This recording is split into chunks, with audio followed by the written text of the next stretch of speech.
Le nom de Pierre Palmade est omniprésent dans les médias depuis le vendredi 10 février 2023.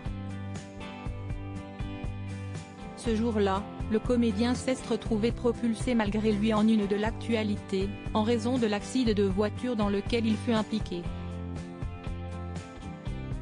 Circulant au volant de sa Peugeot 3008 sur la départementale 372, reliant Melun à Damary-lès-Lys, Pierre Palmade a violemment heurté de face une voiture circulant dans la direction opposée. Les analyses toxicologiques révéleront par la suite que l'acteur conduisait sous l'emprise de la cocaïne. Alors que son pronostic vital était initialement engagé, l'humoriste s'en est finalement sorti, non sans quelques blessures. Selon plusieurs témoins présents sur place au moment du choc, Pierre Palmade transportait dans sa voiture 2 passagers, qui ont pris la fuite après l'accident.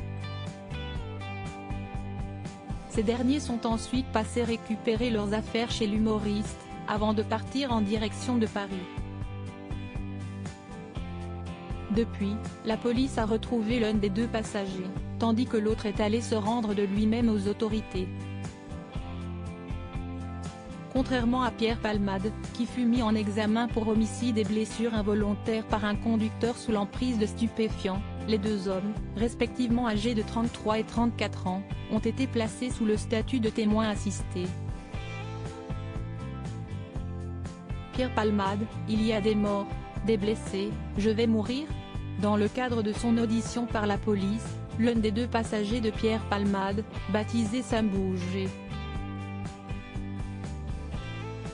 a révélé ce que l'acteur lui aurait dit juste après la collision: « Il y a des morts, des blessés, je vais mourir ?»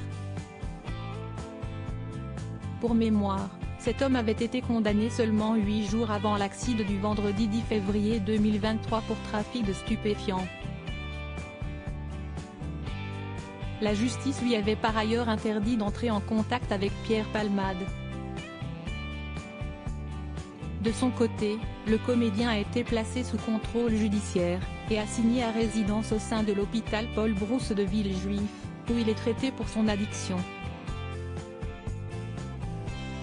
L'humoriste doit par ailleurs porter un bracelet électronique sur décision de justice.